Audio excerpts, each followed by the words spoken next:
Hi, in today's episode, we're going to talk about the patterns we run and how they can lead us away from ourselves and or how they can bring us back to ourselves and others. Hi, I'm Meg Michaelson. Thank you for joining me at Soul Speak. You're about to listen to another episode, and in these episodes, my goal is to help you understand the connection between your earth body and your soul body so you may begin to live with more ease and less stress. Thank you for joining me, and I really hope you enjoy this episode. Hi, welcome back. I'm Meg Michaelson. Thank you for being here today on Soul Speak. And we are in the second quarter of 2025, which that to me is just crazy. I don't know. Time is flying. I really have been thinking a lot about patterns I've run and patterns I've seen in my clients and friends and people everywhere. Those patterns can either help us connect in healthier ways to ourselves, because some patterns we run are healthy, and they can also hurt us and lead us away from ourselves and others. So what does it mean? What does a pattern mean? And what does it mean when we run a pattern? Well, patterns are our beliefs, our thoughts, our actions. That's our regular go-to. Those things that we don't even think about that we do in times of daily living, in times of stress, excitement, conflict. My pattern every day has been to get up and wake up and take my dogs out. And then I go make my coffee. I don't even think about it. I just do it. And then I climb back in bed and have my first cup of coffee in my bed. And then I meditate. And I've had to change all that because recently I've had some gut issues. So I had to stop the coffee, which was good because it really led me into thinking, what about these patterns that we're running? What about the patterns I've been running? What are the patterns I'm running that are really actually helping me align with my highest good in this lifetime? Because I don't believe we have to change everything in our life all in 1 nanosecond, much too hard. But when we start to just be aware of how we're running what we're running, and is that to our highest good? Or is there something we can do to flex life, to change something up, maybe drastically, maybe not? So I read online that patterns are like the invisible scripts that run our lives. I love that sentence. They're the habitual thoughts, beliefs, behaviors that we repeat, often without even being aware that we're doing them. And when we run off a pattern, we can feel really off kilter if we didn't get our regular routine, because we've gotten so used to that groove in our mind that does things so automatically, like we drive the same pattern to work and we sometimes don't even know how we got there. So it can be good. However, is it? Or our same morning routine, like I said, or how we take care of things in our lives. Or are we habitual procrastinators? Is that our pattern? Or do we collaborate when there's a problem? What's our go-to? Do we rush in without even thinking about it? Because that's been our pattern.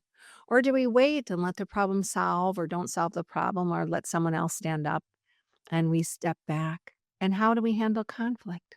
When I'm thinking patterns, it's how do we change our relationship to relationships? How do we change our relationships to relationships? Think about that.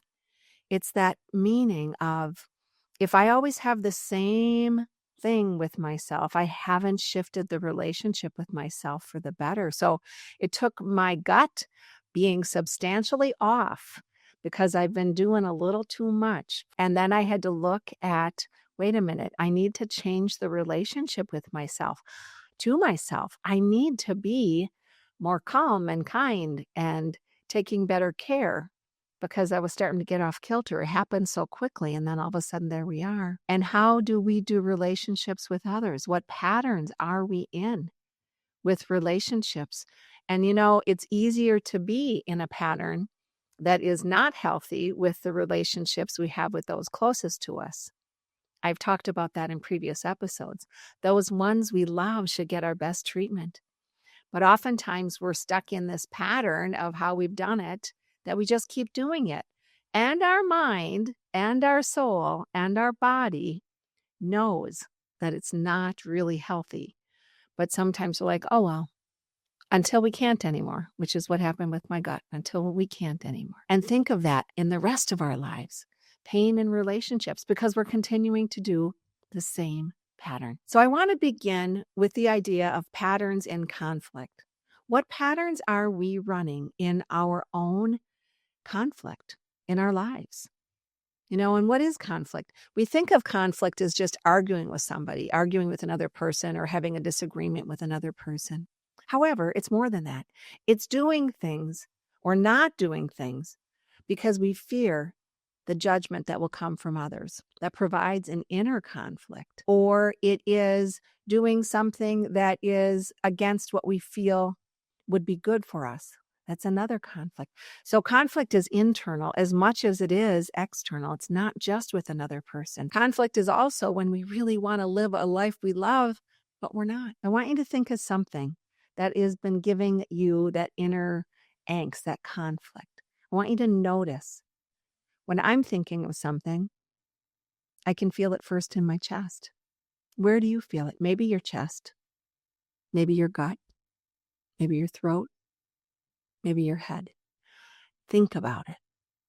Where are you feeling that when you're bringing that example up within you? And I want you to notice, is that a pattern? Is that something you felt before? And now, what do you do next? When you feel that conflict, when you feel the inner conflict, because it comes somewhere when you have something that is kind of, it's like sandpaper. Ooh, that person just really grated on me, or they said something that I so disagree with, or God, I know I need to do that, but I really don't want to. What's the pattern around that feeling? We always have choice. But when we are running a rote pattern, when we have this habitual pattern, we might not even be looking at our choices. Enneagram is head, heart, and body. And all of us run head, heart, and body. But I wanted to bring this up in conflict because it might help us learn how we are running our conflict patterns, because they're subconscious. If we're running the same pattern over and over, we just do it. We don't even have to think about it. We get in the car. We sometimes don't think when we're driving. We know how to make the coffee, and it just happens. Take the dog out. Unless we're using our 5 senses, that's a really good way to change our pattern. So that Enneagram, head, heart, body, those are those pieces that help us define, wow, how am I doing this? A woman I know, recently we were talking, and her style, she's a head type, and her style of conflict is just to say, nope, this is the way. This is the way, head type. There is nothing wrong, and there's not one that's better of head, heart, body. They're all of us. But when we are in the shadow part of our head, if we're leading conflict from our head, we might avoid conflict, or we might become overly critical, or we might intellectualize too much, suppress our emotions, and just stay too rigid, focusing on the facts, not the emotional impact. So this woman I'm talking about runs that very much. And there was a situation we were talking about someone getting a job out of state. And she's like, well, why wouldn't they? Why wouldn't they just take the job? Because that's the best offer. Because there are other things that go into it. Maybe she has a family she doesn't want to leave, or maybe she's too afraid to start in the new city. But a head type might not get to that because they're not in their heart. However, when they're in their light, when we are in our head and in our light, we are analyzing the situation objectively. And we are developing logical solutions. We don't want to be too emotional, right? So just to identify, how am I doing conflict? What is my pattern? Are you in your heart? Can you become overly emotional? Or the conflict has to be resolved after you've asked 5 people because you need validation from others. Boy, that was my pattern, that validation seeking, because I'm a heart type. And so that space of recognizing, my pattern would be to get validation from others. And do I really need to do that? And so that then for me was, I'm going to change that pattern. Sometimes I want to get opinion, but that's different than validation, 2 different things. Or when we're in our healthy heart type, we are understanding from an emotional component. We're stepping in someone else's shoes. We're in empathy. And we're solving conflict from that space of connection and collaboration, which is where we hope our world will get. Connection and collaboration. So we're counting in the spaces of others. So all of them head, heart, body can be in collaboration, of course. And if you're in your body with conflict, think about that. Do you become defensive or engage in power struggles? That's when it's in the shadow. And you run all three, remember. You run head, heart, body. And you might notice sometimes with some people, you're more in your body.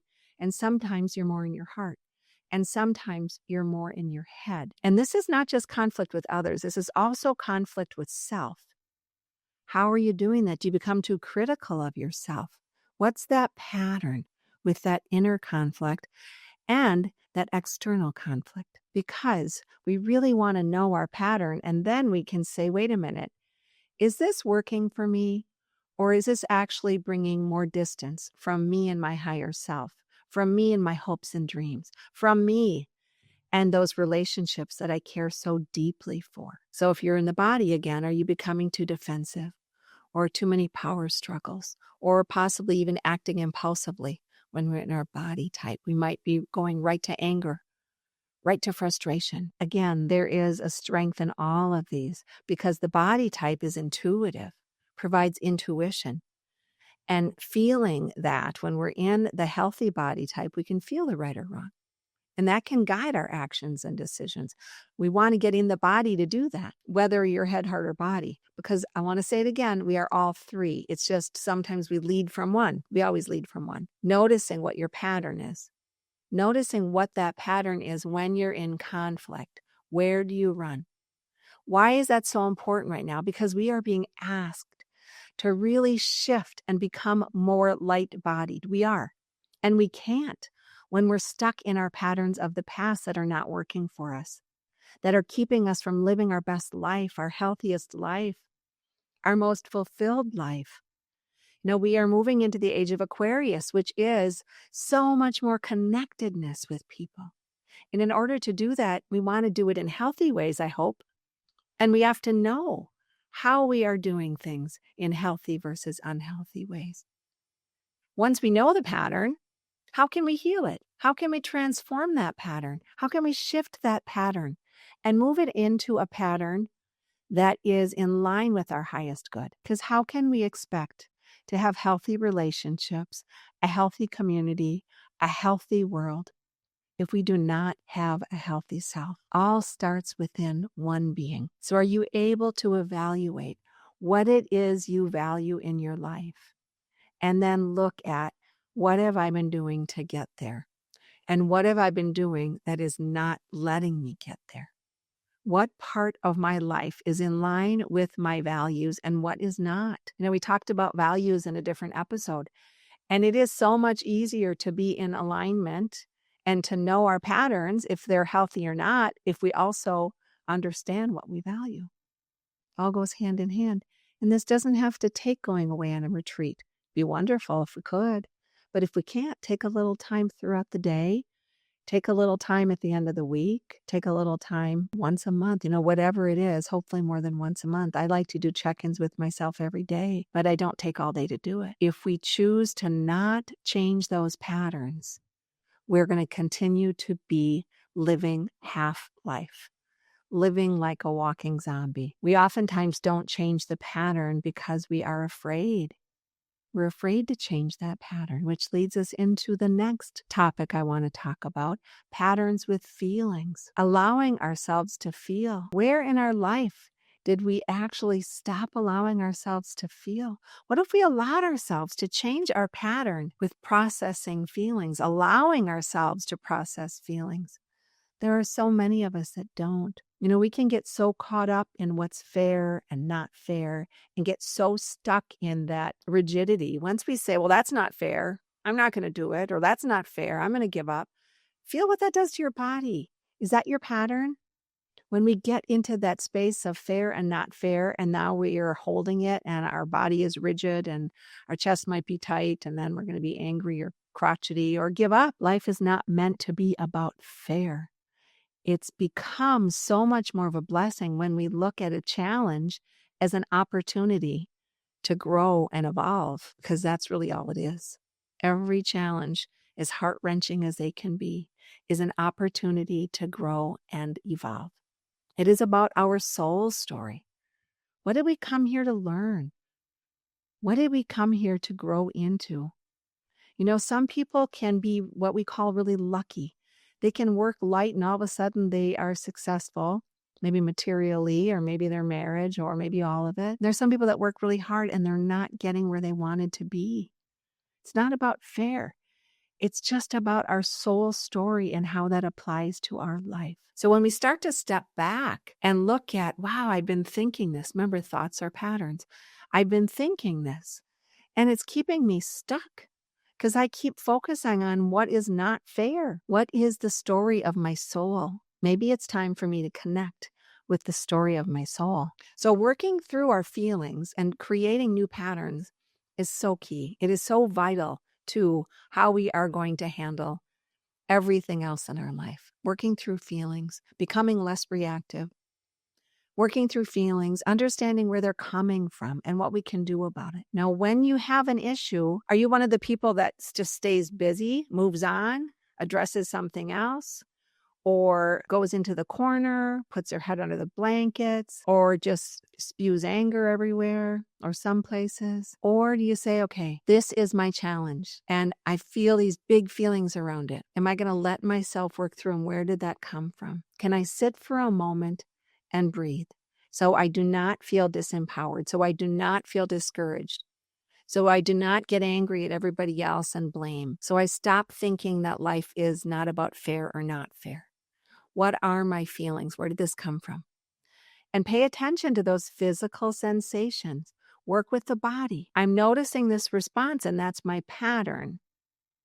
Is there a better pattern for me? Is there a healthier way for me to address this? Well, first I got to know what it is I'm addressing. So I want to identify what I'm feeling and why I am feeling it. So important. When we get out of bed, do you recognize the feelings you're having?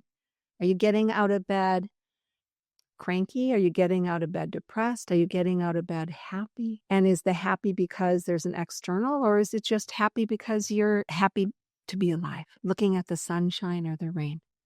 And if that pattern is not helping you, are you willing to change it? Are you willing to start your day in gratitude?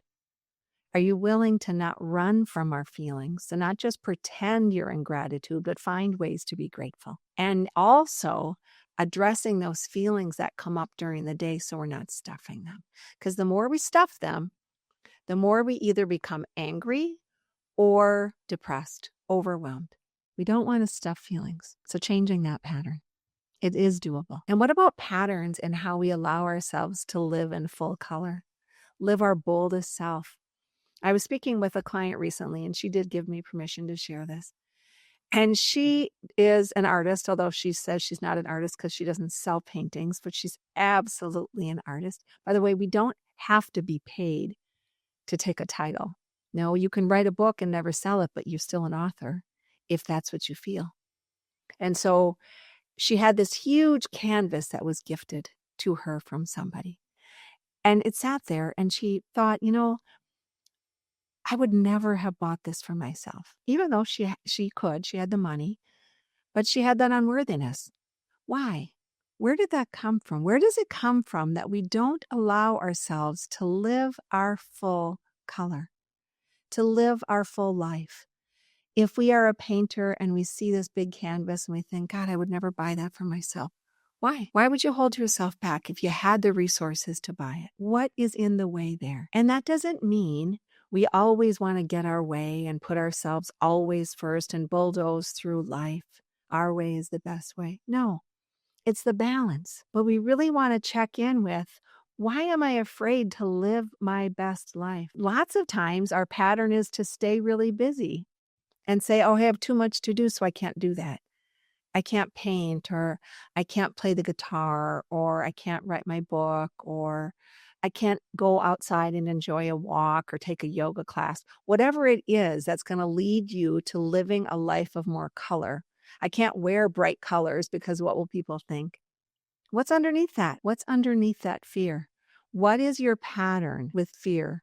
What is your pattern with holding yourself smaller than you really feel like you came here to be? And the only person that knows that is you. And that is where you want to go in. You want to go in, say, where's the fear? What's underneath that? Well, I don't feel worthy. Why? What's underneath that? Because I really wasn't hurt as a kid, or I always got hand-me-downs, or so it's to look at, am I doing this because it's really exciting to me, or am I doing it because I don't feel worthy? Starting to pay attention to what is getting in the way of living a life of full color. It's a beautiful way to live, and it also takes courage. Living a life of color truly takes courage. And what about the patterns we run about things that are important to us, things we care about? We procrastinate because we're putting too much weight on it, because we're afraid of what other people might think. And I said that about my taxes. Every year I procrastinate. Every year. And every year I say I'm not going to. Every year I procrastinate. Why? Because it feels so heavy. But once I start doing it, it doesn't feel heavy. One of my dear friends said she puts a heart, like she'll cut out a heart. I don't know what color, whatever color you want, and we'll put it on that. So if my tax pile is there, thought, oh my God, what a great idea. All of a sudden it starts to look a little more inviting, because it's really not as daunting as we think. It's just that overwhelming feeling of I've got to start it and it's going to take forever. But of course it doesn't take forever. Nothing takes forever. Right now, the state of our country, the state of our world is giving us a lot of issues to feel about, to feel that something is important in there. Gosh, I hope when you're paying attention, you're feeling like, wow, this is really a big deal. What's going on is a big deal. How do you deal with that? What's your pattern with these things that are quite weighty? Do you spend time on social media? Do you call your legislatures? Do you write the letters? Do you send out energy? Do you try to change your pattern? So if there's violence going on out there, do you allow violence within yourself or your home? Remember, change it within first, because we always want to go back to the checks and balances. Whatever is going on in our country starts with every individual. And when we're looking at what's going on with our country, make sure we are not giving our power away.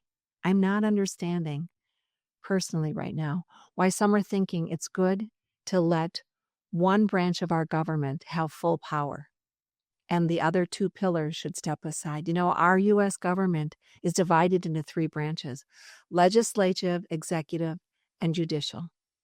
Hopefully we all know that. The legislative branch makes laws, the executive branch enforces laws, the judicial branch interprets laws. This system, established by the Constitution, ensures that balance of power, prevents any one branch from becoming too dominant. It's so important. It's so important right now. And although our government is far from perfect, we all know there are changes that need to happen. Absolutely, changes need to happen. However, we don't want to give power to one person. And three pillars. 3 is the number of mastery. 3 is the Trinity, body, mind, spirit. So what are we going to do to make sure that not only are we stepping into our own power, but then stepping into our power to bring good to our nation, to step up, to do what we need to do? What if we decided to change the pattern if we haven't been standing up, and stand up for what we believe in within our highest good, in ways that are actually going to bring about healing? Not in bully ways, not in condescending ways, not in ways where we're mudslinging. That's dividing. Think about this. When we walk past someone, if we see someone hurting someone on the street, would we just ignore it and keep walking? Or would we intervene or call the police? Would we say stop? Do it, of course, in a way that it feels safe to you. But how is that any different than knowing what's going on in our country and doing nothing? Because it's easier, right? Because it doesn't affect us, but it does. Every human on earth has the ability and the responsibility to be part of the healing of self, part of the healing of our community and our country, our world. And we can do this in healthy ways. Again, not bullying ways. If that's been your pattern, maybe it's not working, because we are in a time, the age of Aquarius, where we are meant to be more united.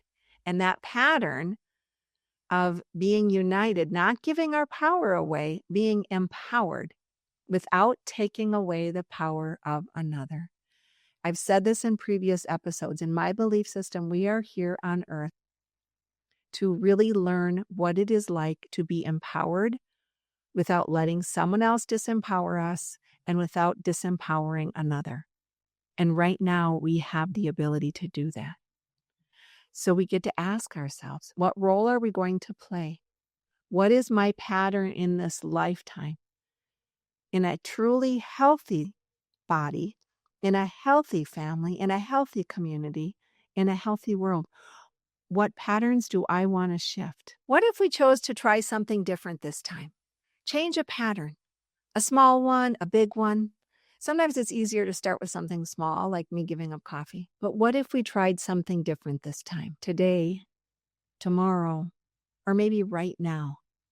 Maybe if you haven't been breathing, you can start there. Start with taking a few breaths and learn to breathe before we react, so we can then put our attention towards healing, bringing more goodness in to our own lives and to the lives of all of those around us. Thank you very much for being here, for liking, for sharing, for commenting. It is important and valuable to me. And I wish you a beautiful week, a beautiful few weeks, and I will see you again soon. Hey, listeners, thank you so much for being part of the Soul Speak world. I really appreciate that. And if you're willing, and if you find this of value, would you please follow on any of the platforms you're listening to, whether that's Apple or Spotify or Google or any of the platforms. And of course, I love the ratings if you find this valuable. You can also follow me on YouTube and like and share. And all of that really makes a difference.